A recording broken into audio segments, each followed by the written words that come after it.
I'm Delia. I'm 35 years old, and I've been a single mom for almost 3 years now. I have a daughter, Nora, who's my everything. My life has changed in ways I never expected, and most of it, honestly, came crashing down when my husband, Hank, just disappeared. I never saw it coming. It all started back in high school. Hank was always the guy I secretly admired from afar. I never thought he'd even notice me, but life has a funny way of surprising you. After a reunion 3 years ago, he reached out. It was a total shock. At the time, I hadn't seen him in over a decade, but when he texted me, asking if I still had feelings for him, I said yes without a second thought. From there, we started dating, and a year later, we were married. It felt like a fairy tale. We were happy. Well, I thought we were. A year after our wedding, we had Nora. She's perfect. She has Hank's eyes, deep, brown, and full of curiosity. I remember watching her sleep, feeling like the luckiest woman in the world. Raising her with Hank by my side was my dream come true. Little did I know that dream would shatter. The day everything changed started like any other. I came home from work exhausted, as usual, and the house was eerily quiet. Nora was in the back, crying, and Hank? Gone. Just like that, no warning, no discussion. I rushed to her, picked her up, and saw something on the table, a signed divorce paper and a business card from a lawyer. My mind was spinning. Hank had left me, and our daughter, without a word. I couldn't even wrap my head around it. I wasn't naive. I knew marriages had their ups and downs, but leaving us like that? I still don't know what to think. The worst part? He didn't even take Nora. It was as if he just gave up on us, without so much as a glance back. I spent hours that night with Nora. She was starving, so I quickly made her milk. Her diaper was a mess, and I changed it without thinking. All I could think about was how my husband had left her, abandoned her like she didn't matter. It hurt. It hurt more than I realized, and it didn't stop. A few weeks later, my in-laws showed up, trying to explain Hank's actions, but honestly, they didn't really know either. Hank's parents were furious at him for vanishing without a trace, but it didn't matter anymore. We were stuck with the mess he left behind. I was on my own, and I had no choice but to pick up the pieces. I did my best to keep moving forward. I kept working at the nursing home, a job I took up after high school. It wasn't glamorous, but it paid the bills. I threw myself into it, raising Nora, keeping a roof over our heads. That was my focus now. The truth is, I never really got over what Hank did, but I didn't have the luxury of time to wallow. Hank's parents, they said some things that still stick with me. They told me that if I ever needed help with Nora, they were there for me.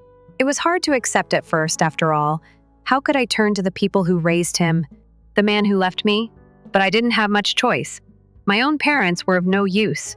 We were hardly close, and they had their own issues to deal with. So, I reluctantly agreed to let Nora stay with them during the day while I worked.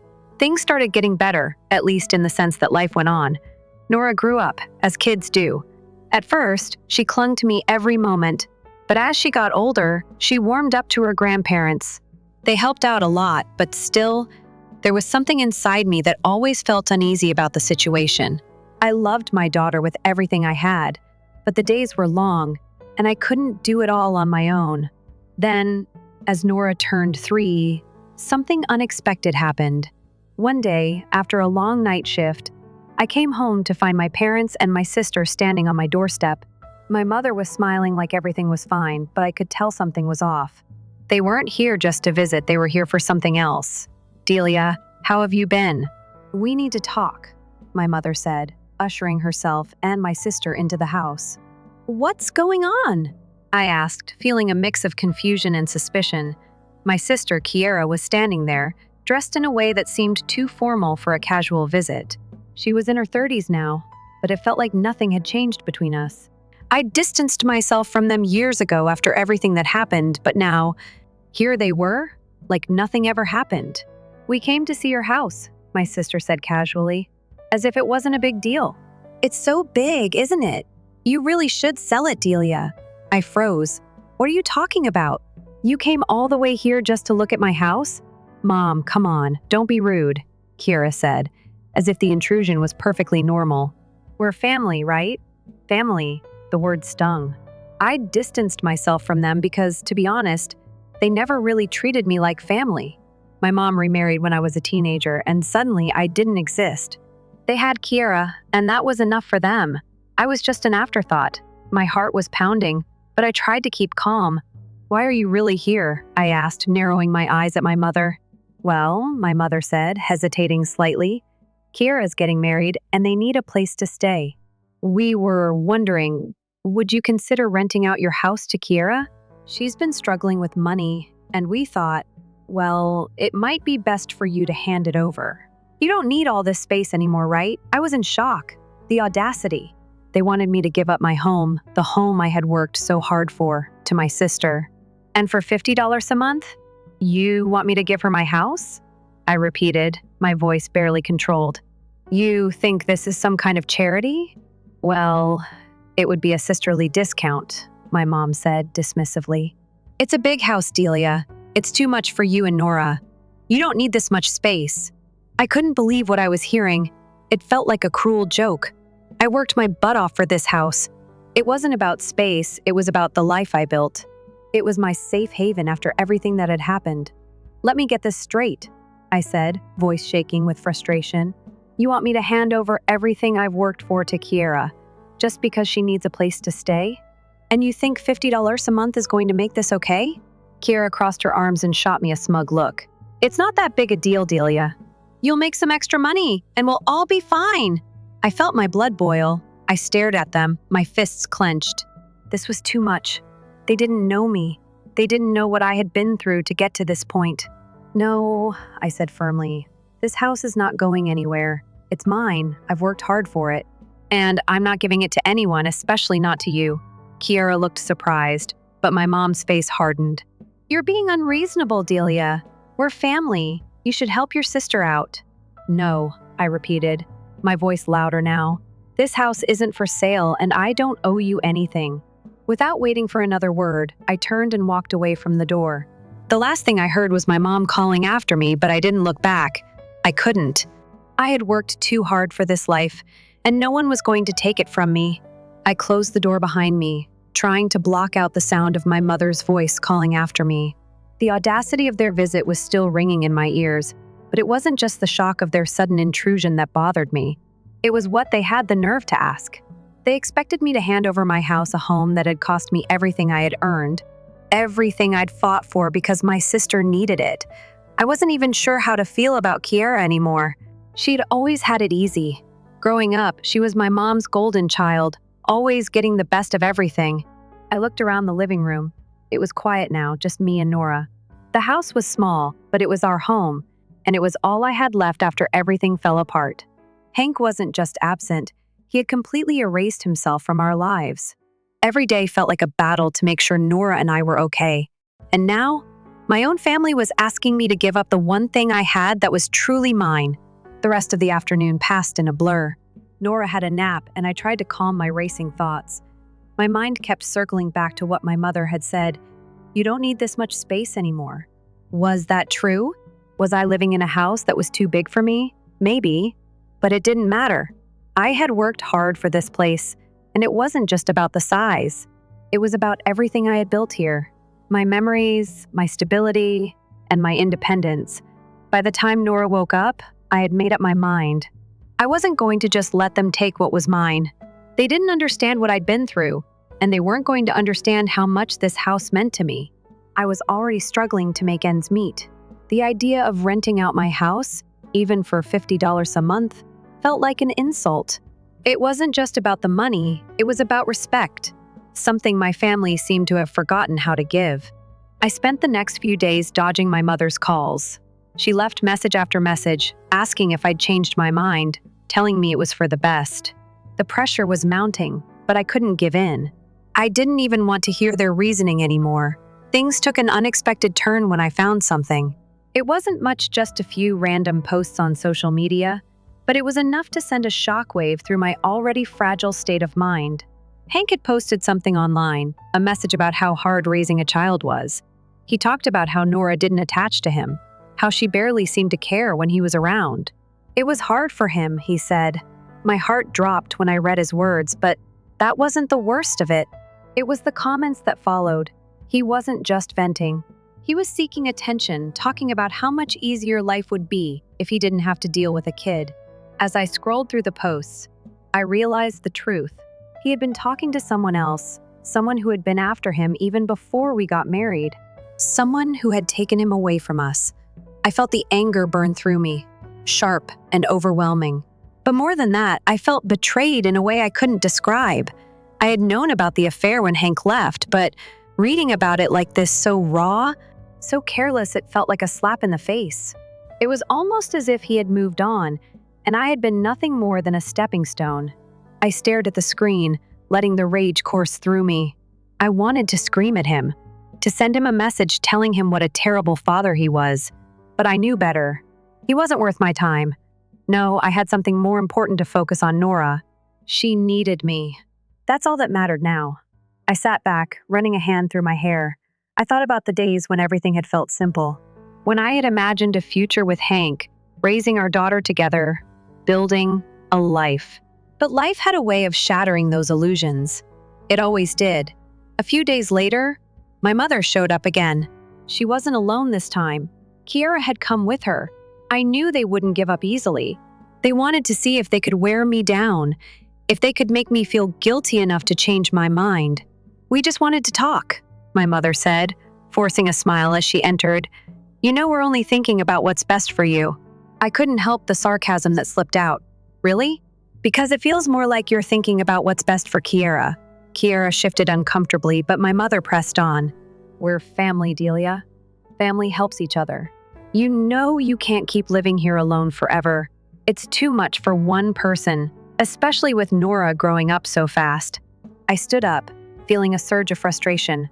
I'm not giving up my house, Mom, and I'm not going to play your little games. This is my life, my decision. If Kiera needs somewhere to stay, she can figure it out like I did. I don't owe her anything. Don't be so dramatic, my mother snapped. It's not like I'm asking you to give it away for free. Just $50 a month. You'll hardly notice it. $50? I repeated, incredulous. You think that's enough to justify handing over everything I've worked for? You're out of your mind. Kiera looked taken aback, but my mom didn't seem fazed. It's a fair offer. Don't you want to see Kiera happy? Happy? I laughed bitterly. You don't get to come into my life and dictate how things should be. Not now, not ever. I'm done with this. My words hung in the air, thick with tension. The silence that followed felt suffocating. I could see the disappointment in my mother's eyes, but it didn't matter. She had no right to make me feel this way. Fine, my mom said coldly, but don't say we didn't try to help. I didn't bother to respond. The door slammed behind them as they left. I felt a strange sense of relief, but also a deep sadness. My family wasn't really my family anymore, at least not in the way it should have been. As I stood there, staring at the door, I realized something. It wasn't just my house they were trying to take. It was my dignity, my independence. And I wasn't going to let anyone take that from me, not even my own family. I spent the rest of the week reflecting on everything. The betrayal from Hank, the manipulation from my parents, it all felt like too much. But I couldn't dwell on it. Nora needed me, and I needed to be strong for her. I had to keep moving forward no matter what. But the feeling of being pushed around, of having my life dictated by others, stayed with me. I wasn't sure what would happen next. But I knew one thing for certain: I was done being a doormat. I was going to take control of my life no matter what it took. The days after my confrontation with my family passed slowly, each one feeling heavier than the last. I tried to put on a brave face for Nora, but I could feel the weight of everything pressing down on me. My heart still ached from the betrayal, both from Hank and my parents, but I refused to let that show. Nora deserved better. Work at the nursing home was a welcome distraction. The residents, with their stories and quirks, kept me grounded. It was hard to explain, but being around them reminded me that life was messy for everyone, in different ways. But for the first time in a long while, I was feeling like I had control over my own life. There was no room for distractions, no time for self-pity. But just when I thought I had everything in order, things took another turn. It started on an ordinary Tuesday. I was finishing up my shift when I received a call from an unknown number. I almost ignored it, but something told me I should pick up. When I did, my stomach dropped. It was the lawyer from Hank's side. "We need to discuss the next steps for Nora's custody arrangements," he said, his tone cold and professional. I felt a knot form in my stomach. Of course. This was coming. Hank had disappeared, but, of course, the legal side of things was still hanging over me. He hadn't wanted Nora, not really. He had just wanted out. But now it seemed like the ghost of my past was coming back to haunt me. "We can arrange a meeting to discuss everything," the lawyer continued. "I'll send over the details shortly." I hung up the phone with my heart pounding in my chest. The last thing I wanted was to deal with Hank's mess any longer. I was trying to build something here, a life for Nora and me. But now I had to face this legal nightmare. I wasn't sure if I was angry or just exhausted, but I knew one thing for sure: I couldn't let this ruin what I had left. Nora was my priority, and no lawyer, no man was going to take that from me. The next few days were a blur. I went to the lawyer's office, prepared for whatever was coming my way. I had no idea what Hank was thinking, but I wasn't about to let him take Nora. Not for 1 second. When I walked into the meeting, I found myself facing a well-dressed, middle-aged man with a stern face. He gestured for me to sit down, and I did, trying to keep my emotions in check. But my hands were shaking, and my mind was racing. "We're here to discuss custody arrangements for your daughter, Nora," the lawyer said, his voice detached. "As you know, Hank is still legally her father. We need to figure out how we're going to handle this." I wanted to laugh bitterly. Handle this? How could I handle it when Hank had disappeared, leaving me to pick up the pieces? "We need to set up visitation rights," the lawyer continued. "And perhaps, in the long term, a joint custody arrangement."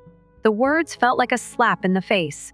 How could Hank even think about taking part in Nora's life when he had abandoned us so easily? "I don't think that's necessary," I said, trying to keep my voice steady. "Hank hasn't been involved in Nora's life for over a year. He's not even in touch. I've been doing this alone, and I plan to continue doing so." The lawyer raised an eyebrow. "You're saying you want to deny him access to his daughter?" I swallowed hard. "I'm not denying him access. I'm saying he abandoned her. I'm the one who's been there for her every single day. I'm the one who's been raising her, loving her, taking care of her. He has no right to just waltz in and expect to have a say in her life now." The lawyer nodded, scribbling something down on his notepad. "We'll have to discuss this with Hank. But for now, we'll leave it in your hands. You're the primary caregiver, as of now." I left the meeting feeling more frustrated than ever. The system didn't care that Hank had walked away. It didn't care about the reality of the situation. It just cared about technicalities and legalities. But I wasn't going to let it shake me. I was Nora's mother. I was the one who had raised her. And I was the one who was going to continue doing so.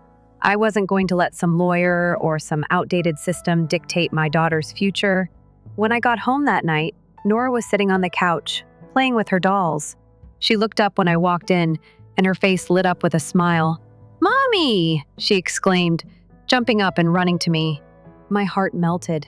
In that moment, I realized just how much I had been holding on to. The idea that someone could take this from me, the love, the joy I found in raising Nora, it seemed impossible. I knelt down to her level and hugged her tight. "Hey, sweetheart, you've been so good today. I'm really proud of you." She grinned, hugging me back. "Mommy, I love you." And that was all I needed to hear. I didn't care what Hank's lawyer said. I didn't care what my parents thought. All that mattered was Nora. She was my world, and I was going to protect her, no matter what. As the days passed, the tension didn't go away. In fact, it only seemed to grow. My parents kept calling, pestering me about the house. They even tried to guilt me into letting Kiera stay there. But I stood firm. The more they pushed, the more I pulled back. I couldn't be the person they wanted me to be anymore. And then came the text from my mother. It was short, and to the point, "We need to talk." I stared at the message, my stomach churning. I knew what this was. It was their final attempt to wear me down, to convince me that I was wrong, that I was being selfish. But I wasn't backing down. I couldn't. I took a deep breath and put my phone down. I had made my decision. This was my life, and no one was going to take that from me. Not my ex-husband, not my parents, not Kiera. I was going to fight for Nora and for myself, and nothing was going to stop me. The week that followed felt like a storm waiting to break. My family's attempts to wear me down intensified. Every phone call, every message, every visit felt like they were chipping away at my resolve. But I wasn't going to let them win. No matter what they said or did, I had made up my mind. My home was mine, and I wasn't handing it over. Not to Kiera, not to anyone. But despite my determination, the pressure kept building. My mind raced at night, tossing and turning as I replayed everything over and over again. What was I really fighting for? The house? Yes, but it was more than that. It was about my independence, my dignity, my ability to raise Nora without the constant interference of people who thought they knew better. By the time the weekend came, I could barely keep up with the emotional toll. Nora noticed it too. She was quieter than usual, and it broke my heart to see her sensitive little face, knowing that the weight of the world was resting on my shoulders. That Saturday morning, I decided to get out of the house. I needed to clear my head. Nora had a playdate with her grandparents, so I finally had a few hours to myself. I went for a walk, hoping the fresh air would help me think. The sun was shining, but it didn't seem to matter. Every step I took felt heavy. I ended up at a small cafe down the street, a place I used to visit before everything fell apart. As I sipped my coffee, I couldn't help but notice how normal everything seemed around me. People were talking, laughing, and going about their day as if nothing in the world had changed. It was such a stark contrast to my own life, where everything felt like it was in chaos. That's when it hit me. I had been letting this situation consume me. I had been so focused on what my family wanted, on what Hank had taken from me, that I forgot to take care of myself. I was so wrapped up in the battle for my house, for my daughter, that I lost sight of what really mattered: being strong for Nora, being there for her, and letting go of the things I couldn't control. I took a deep breath, feeling the weight in my chest ease slightly. I didn't need to fight everyone around me. I just needed to focus on Nora and me. We were a team. When I got home, I felt a little lighter. The chaos still swirled around me, but I realized I didn't have to let it define me. I could handle whatever came my way. I had been doing it for years, and I would continue to do it. But of course, life had other plans. I walked into the house to find a letter waiting for me on the kitchen table. It was from the lawyer. I stared at it for a long moment, my heart racing. I hadn't expected to hear from them so soon. Slowly, I ripped open the envelope, my hands shaking slightly as I unfolded the letter. The first few sentences were nothing new. They just reiterated the need for a custody agreement. But then I read the last line. "We strongly advise that you consider joint custody with Hank, or we may have to take legal action to ensure his rights are upheld." I stared at the words, feeling the blood drain from my face. Joint custody? After everything Hank had done? How could they even suggest such a thing? The letter was clear. If I didn't agree to some sort of shared arrangement, they would take me to court. I had no idea what to do. I couldn't imagine sharing Nora with him, but I also couldn't risk losing her to a system that seemed more interested in fairness than reality. My mind raced again. The fear and anger surged within me, but I fought it down. I couldn't let this push me into a corner. There had to be another way. I spent the next few days on edge. Every phone call from my mother, every message from Kiera felt like another attempt to break me down. But I stood firm. The decision to fight for Nora's future was mine, and I wasn't going to let them make me feel guilty about it. I had a right to protect my daughter. And then, just when I thought things couldn't get worse, they did. It was a Thursday afternoon when I received an unexpected visitor. The doorbell rang and I wasn't expecting anyone, so I hesitated before answering. When I opened the door, there stood my father. I didn't even know how to react. My father hadn't been part of my life for years, not since he left when I was a teenager. He had never really been there for me, not when I needed him most. And now, after all this time, he just showed up? "Dad?" I said, blinking in surprise. He didn't smile or offer any kind of warm greeting. Instead, he just stepped into the doorway, as if he had every right to be there. "We need to talk," he said, his voice gruff. I felt a flash of irritation. "Talk about what?" "You left me and Mom when I was a kid. You didn't even show up for my graduation or my wedding. What could you possibly want from me now?" "I'm not here to talk about the past," he said, looking me in the eye. "I'm here because of your sister." My blood ran cold. "Kiera? What's she done now? Don't act like you don't know," he said.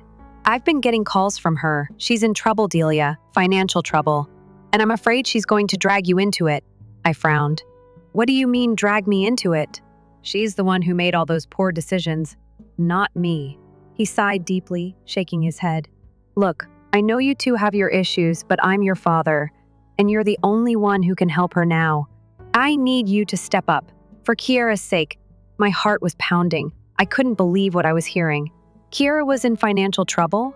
After everything that had happened? After what she had done to me and my family? She was asking for my help? I took a deep breath, trying to control my anger.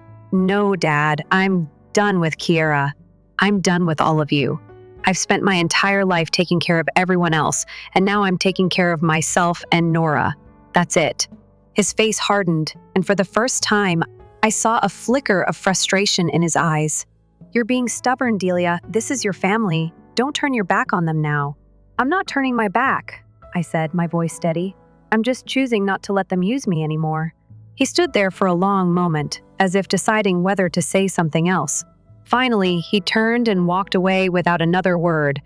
I watched him leave, feeling a strange mixture of relief and anger. It was over.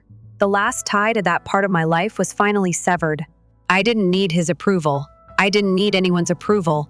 But even as the door closed behind him, I couldn't shake the feeling that this was far from over. The fight for Nora's future was just beginning, and I was ready for whatever came next. After my father left, I found myself standing alone in the doorway, the weight of the conversation settling like a thick fog. His words echoed in my mind, "You're the only one who can help her now." I wanted to scream at him, to tell him how much I had given, how much I had already sacrificed. But I didn't. I just let him walk away. He didn't get it. None of them did.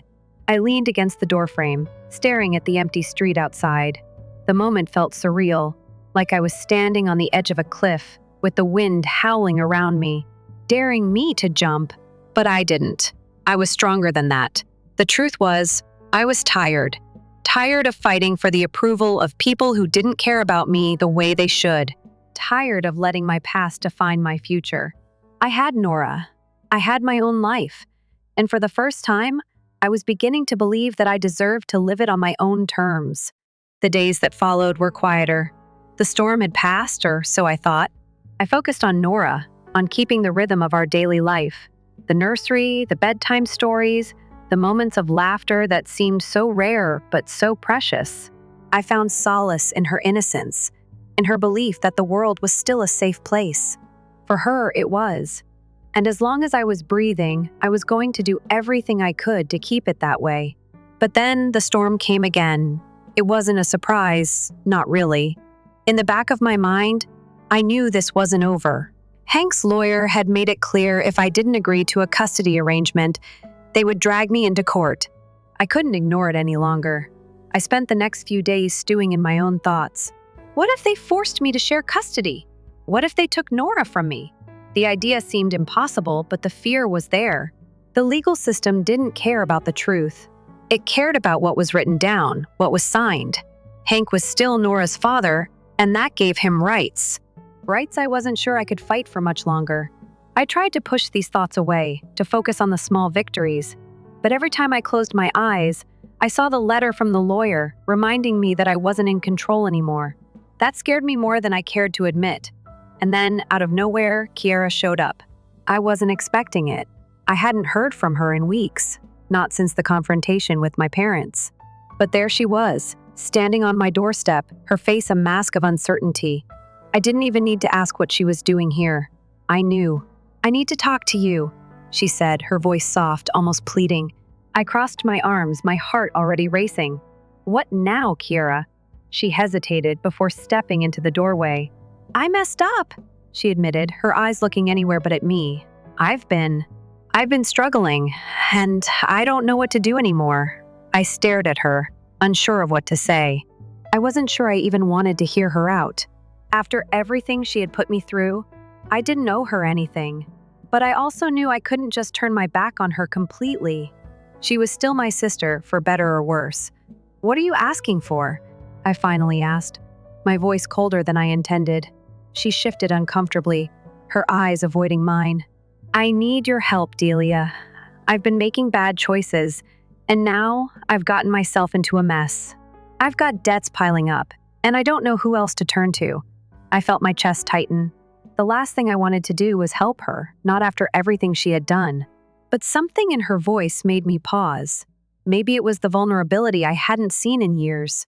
Maybe it was because I could see the same desperation in her eyes that I had seen in my own reflection. Late at night, when the weight of everything seemed unbearable, "You made your own mess, Kiera," I said, my voice barely above a whisper. "You've always made your own choices. Why should I clean it up?" Her face flushed, and she looked down at the ground. "I know," she said quietly. "I've screwed up. I'm not asking you to fix it. I just don't want to end up like Mom and Dad. I don't want to be alone, Delia." I was silent for a moment. The words hung in the air, heavy and full of emotion. I wanted to tell her to leave, to tell her I had nothing more to give. But I didn't. I couldn't. "I'm not your savior, Kiera," I finally said, my voice shaky with a mixture of anger and sadness. "I'm not here to take care of you anymore. I have my own life now, my own daughter to worry about."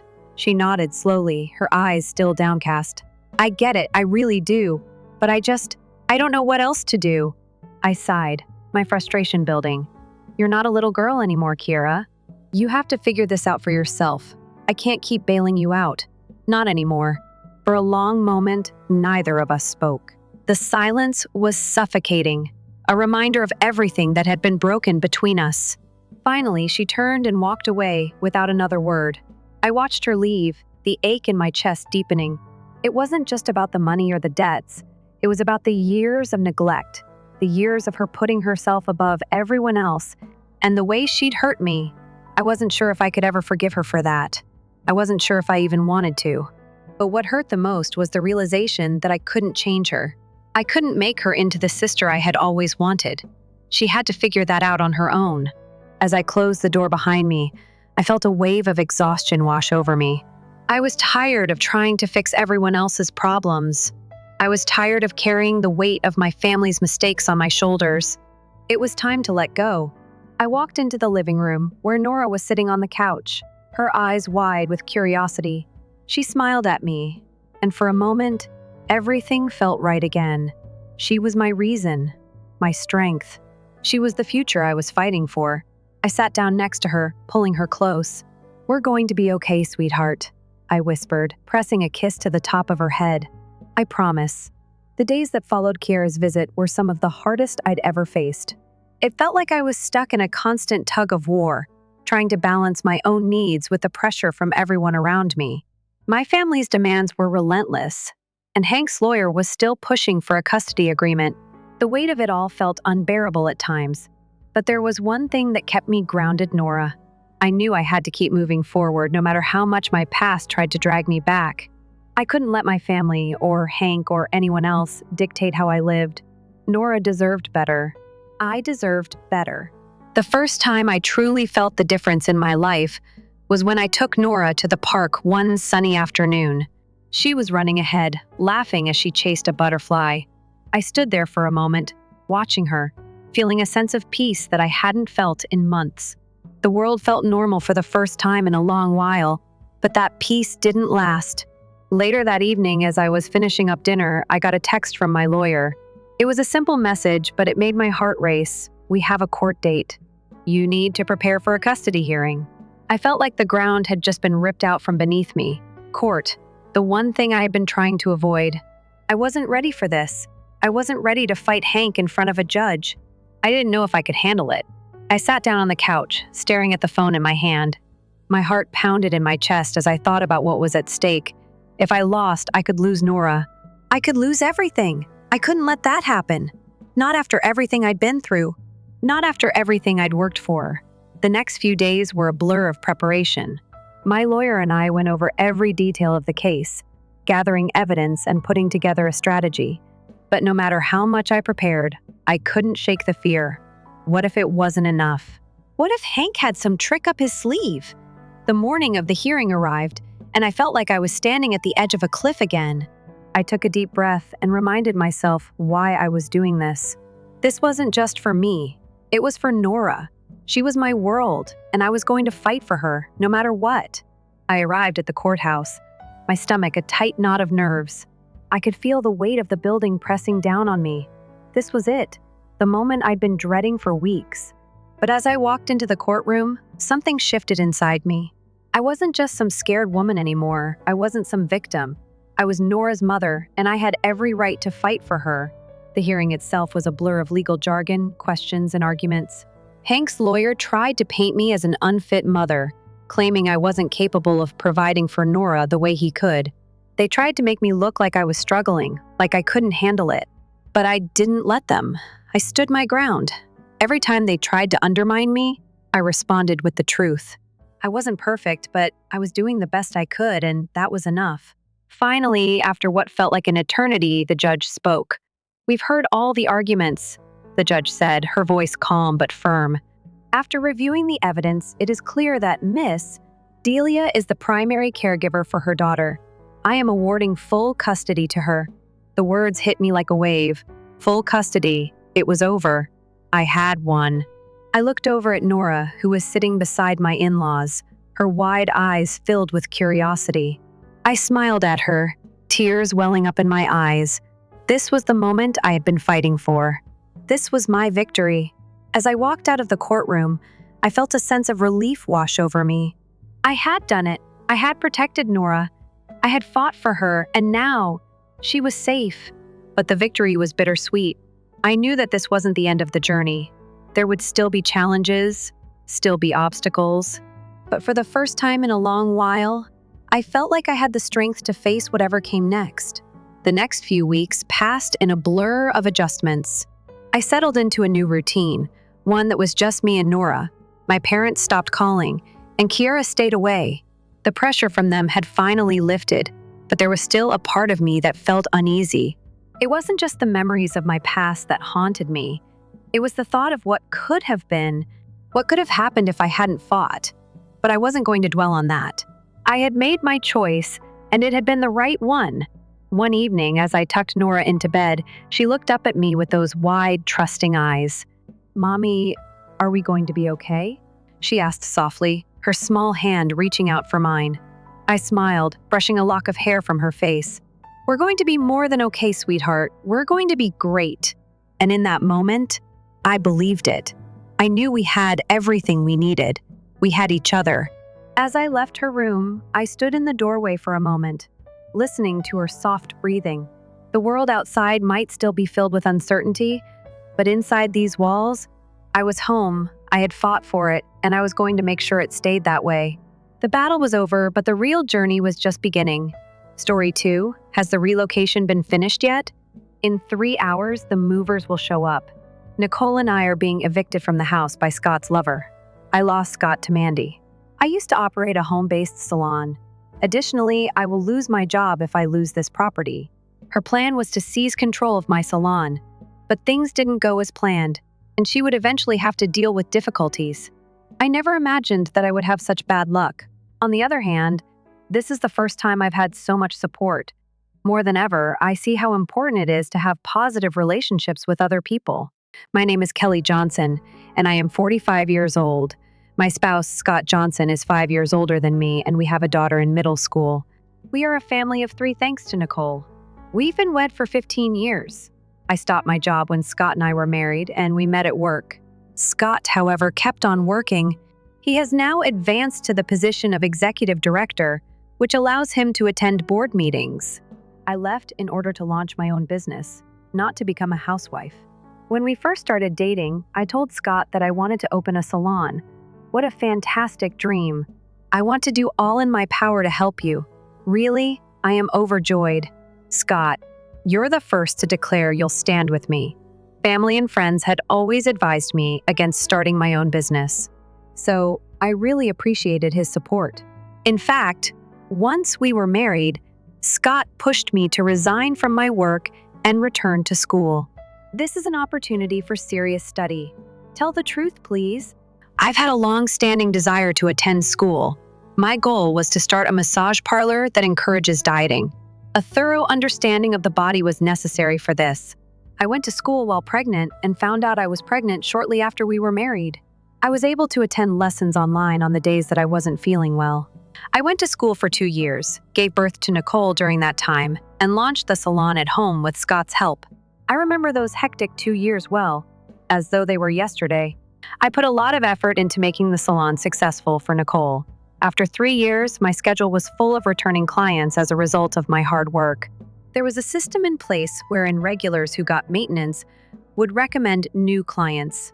By the 10th year, the salon was so well known that reservations were difficult to come by for the 10th anniversary. On that day, friends and customers joined me in celebrating. Scott and Nicole sent me a bunch of flowers, and I was ecstatic. You've performed admirably. Thank you. Thanks to your help, I've come this far. I thanked Scott for his support and acknowledged his assistance. I want to share something with you. What is it? I will now hold the position of executive director after receiving a promotion. Board meetings may become busier now that I'm attending them. That's fantastic. Well done. Thank you. Even after Nicole had grown up and moved out, I was sure that our life together would remain enjoyable at that point. But I would learn of Scott's treachery a few years later. Mandy Simpson showed up at the salon one day without warning. She is the daughter of Scott's business's president. Are you Miss S. Johnson? Indeed, I am that. Have you booked a room? No. Scotty told me about this site. Scotty, my name is Mandy Simpson. Simpson, as in. Mandy must have smiled as she stared at me. When Scott and I were employed by the same business, she was the young woman of the Simpson Group. After graduating from college, the president would bring his daughter from elementary school to the workplace. Thanks to her parents' connections, Mandy started working in the secretarial department. The president's daughter is you.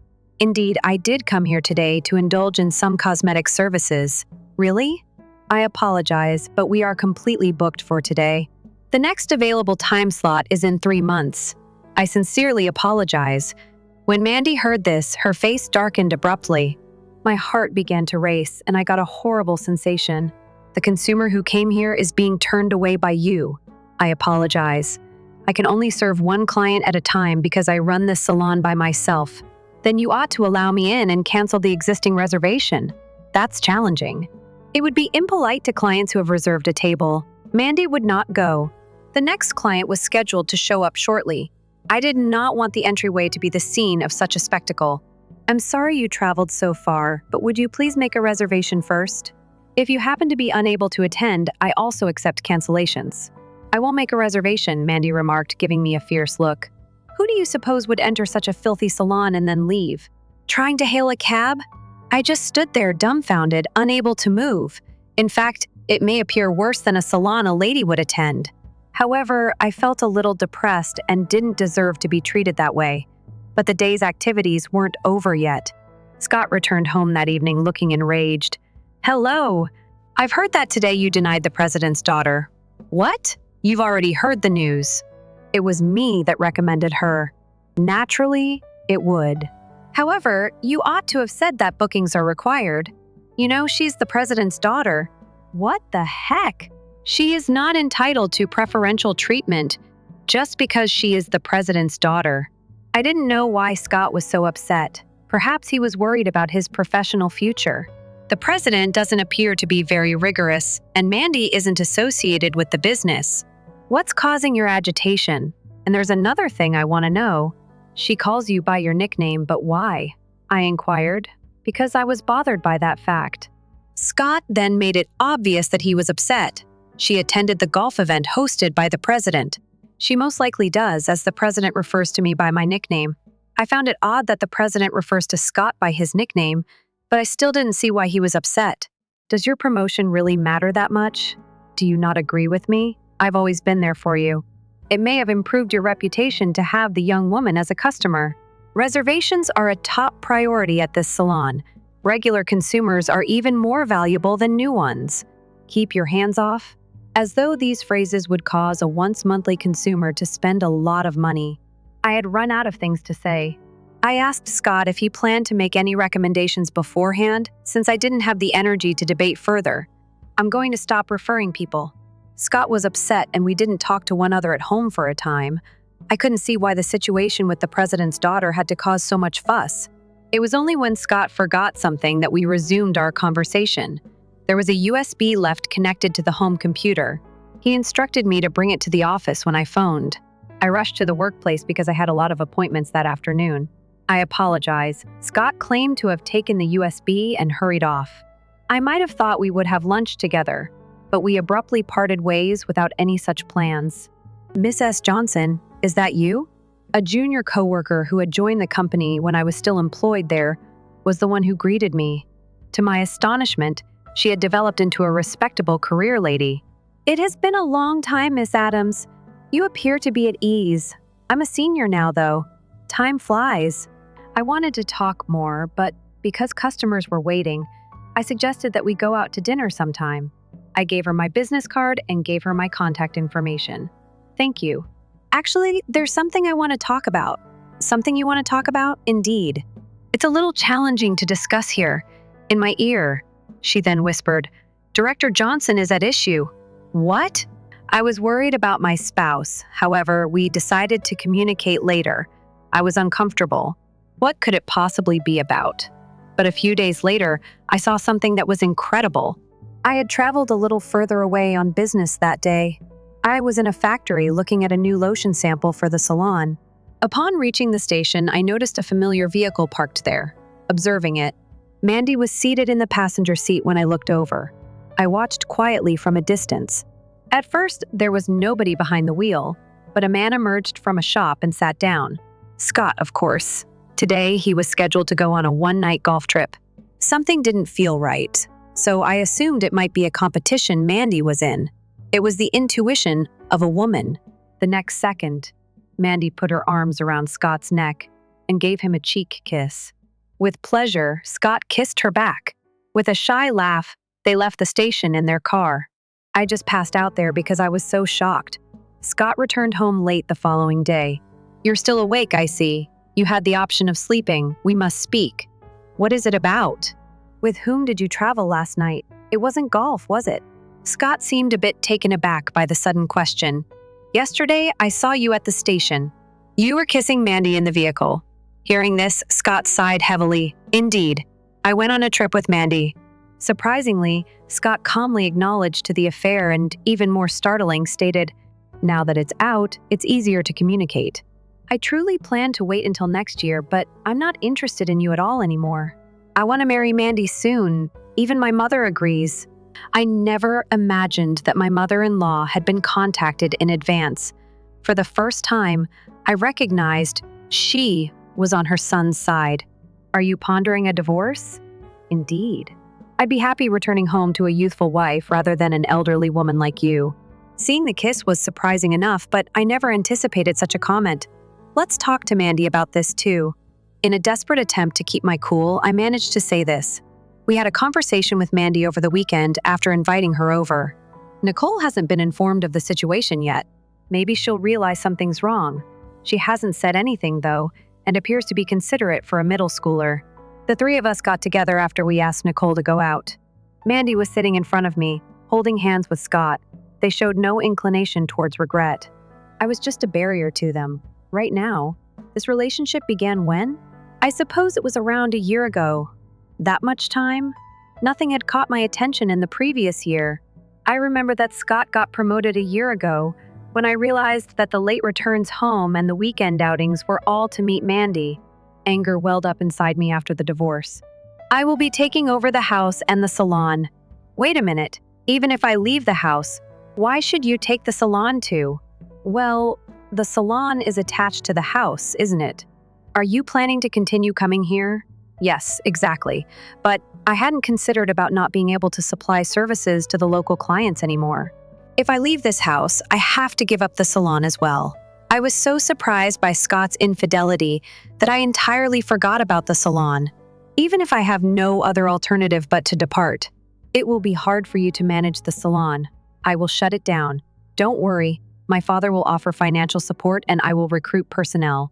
I never envisioned losing not just Scott, but the salon as well. That stung even more. I want you to sign the divorce papers fast and depart. I can't wait to live here with Scotty. Yes, I see. But it won't be that simple. Is it an issue of money? I will pay adequate compensation. I've got the cash. Isn't that your parents' money? And is your father really on board with this? My father encourages me in all that I do. And there isn't a problem when Scotty is with me. His mother is on our side too. I was too tired to put off the divorce any longer. Clinging to anything is pointless if Scott's decision is this firm. I made the decision to move swiftly forward with the divorce proceedings and settle everything because I would be compensated. But I was concerned about Nicole. Nicole walked into the room as the door suddenly flew open. Let's get out of here, Mom, and get away from these people. I'm in favor of you leaving your amazing father, Nicole. That's lucky. In any case, I didn't want you to get in my way. Nicole stared intently at Mandy. What do you like about this old man? Old lady? Old lady. MAAM, I'm only 23 years old. Oh, is that so? I thought you were older because of the heavy makeup. Mandy trembled with anger. What kind of upbringing is this? I apologize. My daughter is just very honest. Mandy left the room trembling with anger, and Scott hurriedly followed her. I apologize to Nicole. Nicole, I'm really sorry. It's not your fault, Mom. And you can open a salon anywhere because of your skills. Encouraged by Nicole's words, I resolved to try hard in a new place. I might not have been able to make such a quick decision if it weren't for Nicole. I didn't want her to have anything to do with that woman. The procedures were carried out swiftly. All matters regarding compensation and child support were arranged through a lawyer. I honestly told my salon clients that I was divorcing and leaving the salon.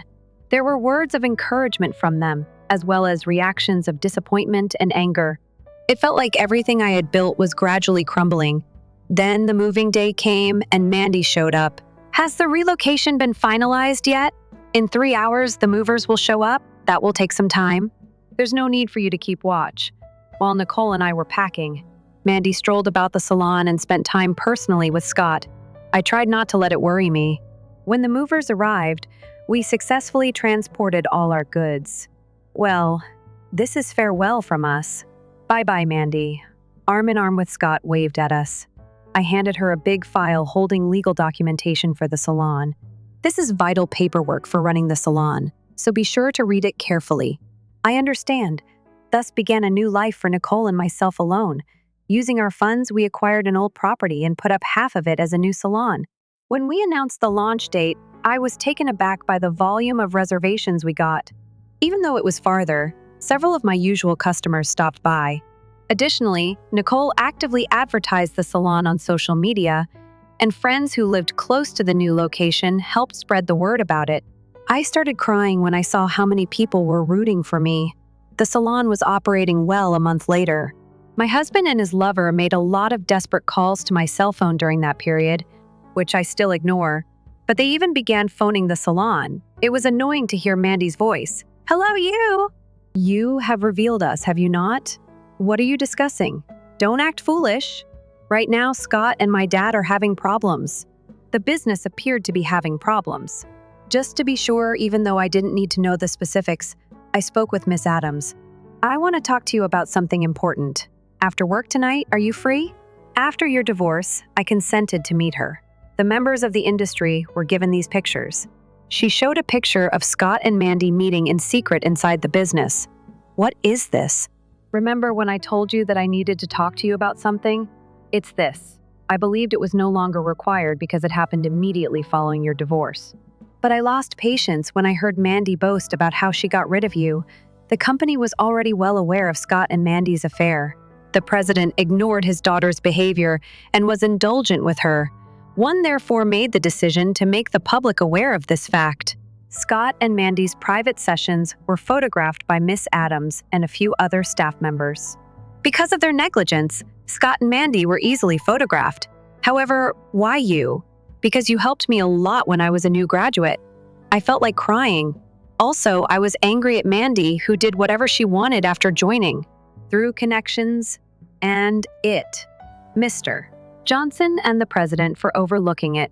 Currently, a corporate affair scandal could be a fatal blow. The public's view of infidelity is harsh, and clients tend to distance themselves quickly. But won't you and your colleagues be troubled if the company faces problems? Don't worry. A transfer to the parent firm may be requested, as our company was scheduled to be bought by a foreign corporation a number of years ago. It implies that the acquisition of the firm had already been agreed. This issue has undervalued the firm, and the sale at a very cheap price is under process. The president only suddenly grew outraged over the issue. Scott was asked to accept responsibility. However, expectations were low that Scott would take any serious action, and he finally claimed he would quit to accept responsibility and departed the firm. Afterward, there was frequent friction between the unemployed Scott and Mandy. Mandy sought to return to her parents' house, but her mother refused and openly opposed her marriage, stating, "Don't ever come back after you left with nowhere to go," and her father, preoccupied with corporate concerns. Mandy was virtually disregarded. Eventually, with no means to survive on her own, Mandy grew reliant on Scott. Then another problem developed. The salon was sued. This was because a consumer got skin issues owing to the lotion used. Bad reports circulated swiftly and clients went in no time. Mandy, who was not involved in customer service, opted to blame the staff for the difficulties that happened. Angry staff quit as a consequence and new difficulties occurred. Despite Mandy's lack of massage training, the salon has survived because of its staff. When I left the house, I gave her the necessary paperwork, but she had never read through them. Nevertheless, consumer reservations kept coming in. Unaware clients came in because they believed I was still in charge of the salon. After several complaints were filed with the Consumer Consultation Center, the salon was ultimately audited. Due to its failure to adhere to operating regulations, the salon was forced to close and was unable to issue refunds for prepaid vouchers. Spending by Mandy was awful. Lacking a place to go, Mandy came to my hair salon. "Help me, please. I can't rely on anybody else. Why do you want my assistance?" Since no one else exists. Customers who had been sleeping in the waiting area suddenly got up and walked over to Mandy. "Here, you have the audacity to reveal yourself. Simply return where you came from." The women who came from far and wide to frequent my salon denounced Mandy one by one. Mandy ran home because she could no longer stand it. Her salon quickly filed for bankruptcy. All that was left were unpaid staff pay and client refunds. Mandy thus took out loans to pay off these obligations.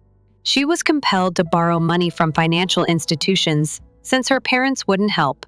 Scott, meantime, was still looking for work and was fussy about his position since he was proud to be a former director.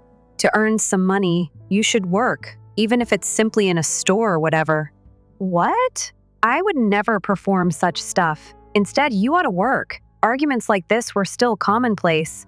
When the strain of payback became too much for them to bear, Scott started working as a delivery man and Mandy started working as a supermarket clerk.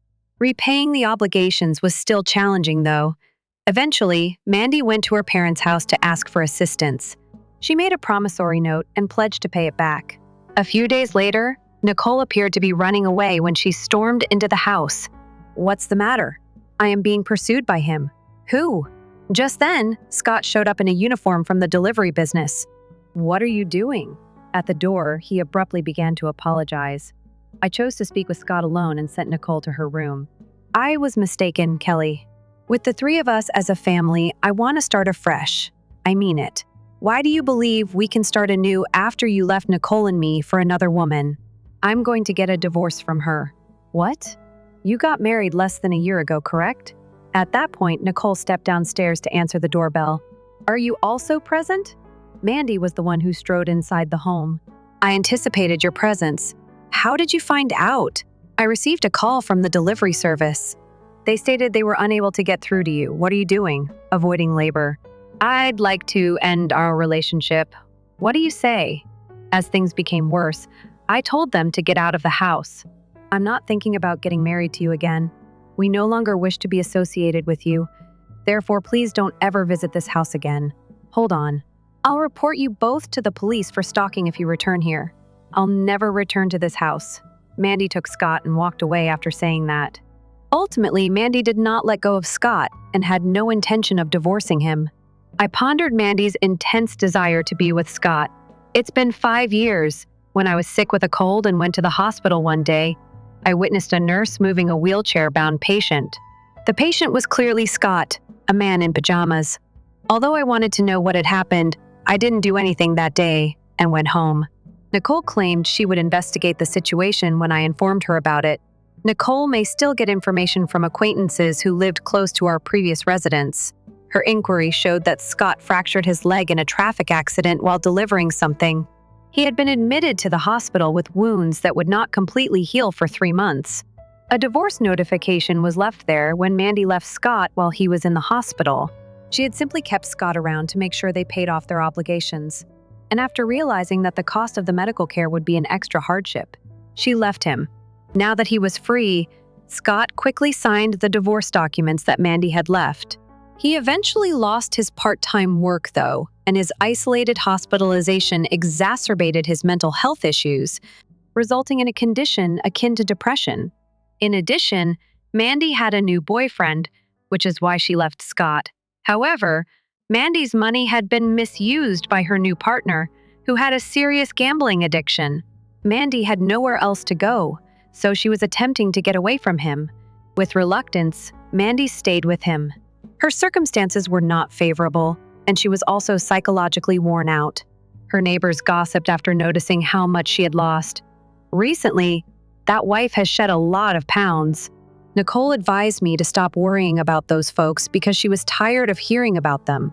To Nicole, she couldn't consider that man to be her father. He was only a blood relative. Nicole spent 2 years at a beauty school to become a nail technician after she graduated from high school. My salon has been aided by her. She had talked about wanting her own salon in the future, and I authorized her to set up a nail room in my business, which she has made a reality. Though the divorce imposed many challenges on Nicole, seeing her work hard and be optimistic pushes me to do better myself. Nicole mentioned something recently that truly moved me. Like you, I aspire to be a self-sufficient adult. Hearing this was a true delight. The item that I value the most. Now I'm really delighted. Money is not the only way to assess life. People who are rich in spirit are less common than those who are wealthy. Being wealthy in spirit is what I aspire to be. I live with thankfulness because of this and value the relationships I have with others around me. I want to keep developing like Nicole does.